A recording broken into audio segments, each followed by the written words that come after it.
This clip is brought to you by SaveWithConrad.com.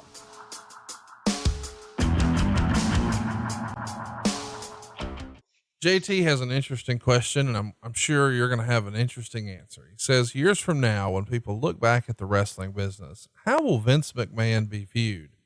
Was he ultimately good for the business, or did he do more harm than good? Well, it depends on what seat you're looking at. Are you looking at it from a fan seat? Or are you looking from a wrestler's seat? Or, it just depends your view.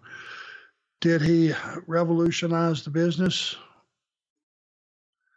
as far as expanding it to having children and females and hordes of them as fans and, all the marketing genius that he is? Yes. Did he take the one product that those of us as wrestlers put above everything else, the Holy Grail, the reason we all wanted to do this as children, is the wrestling part, the bell-to-bell action. He has put on a back burner as being one of the least important things. And for a guy like me, once I got into business, as much as I loved it and figured out I'd made the right choice, my goal was not to be the world heavyweight champion. My goal was not to be the highest paid guy in the business.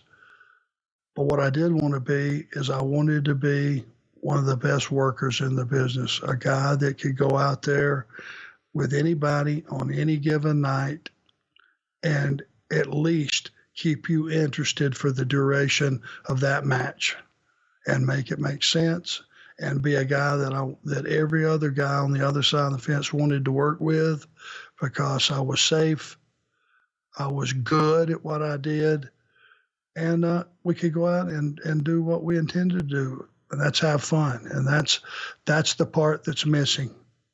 You can't send a guy through the curtain on Raw with 3 minutes and expect him to go sell, tell a story, get the product over, get himself over, and accomplish all those things in 3 minutes. Can't be done. And then turn around and blame the producer or blame the talent, because it's an impossibility.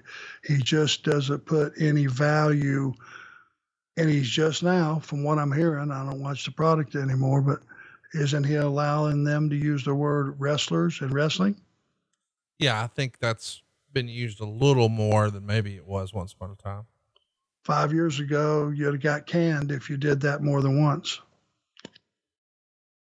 So just remember this for pro wrestling fans, and don't be ashamed to say you're a pro wrestling fan. I sure am not ashamed to say it, but it's not sports entertainment. This is not Saturday Night Live. It's a wrestling show. Let the guys and the girls do what they do best. Go perform and give them enough time to do it. Let me ask, when you have a gripe about time specifically, do you think that is more of Kevin Dunn's vision of wrestling, that it needs to be fast? Is that Vince's vision? Is it feedback they're getting that, hey, this audience, it's the Twitter society, it's instant gratification. You've got to be quick.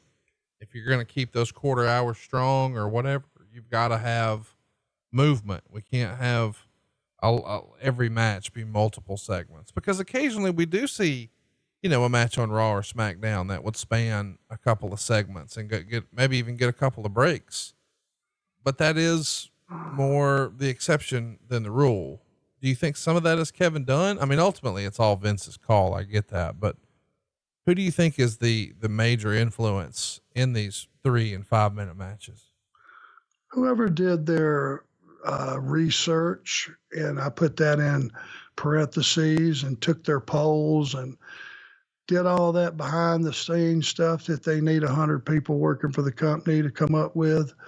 They figured out a 6 minute time span is about all the audience is good for. They're ready to switch channels. Well, that 6 minute thing, yeah, well, that looks good until you take entrances out of that 6 minutes and then you take exit time, aftermath, posing in the ring, another minute. So if I did my math right, that 6 minutes now became what? 3 minutes? Right.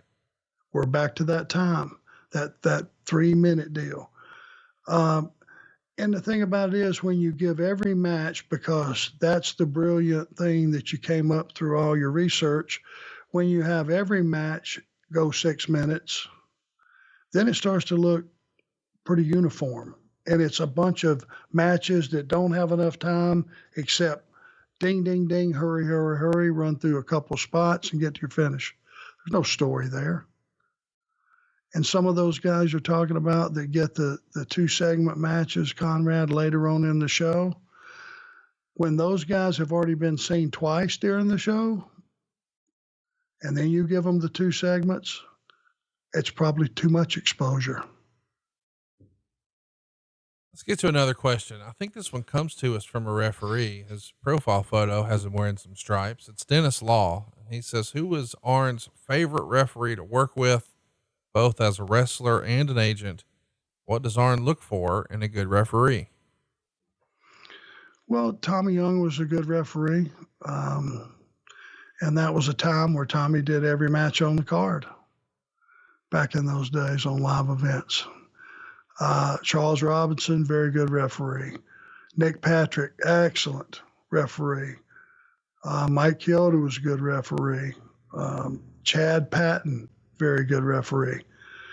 And those guys did a great job. I'm sure there's some guys that I'm leaving out, not intentionally, but those are the ones that come to mind. Hey, it's Conrad Thompson. Thanks for checking out the podcast here on YouTube. Be sure to hit the subscribe button and the notifications bell so you get a notice anytime we upload some new content.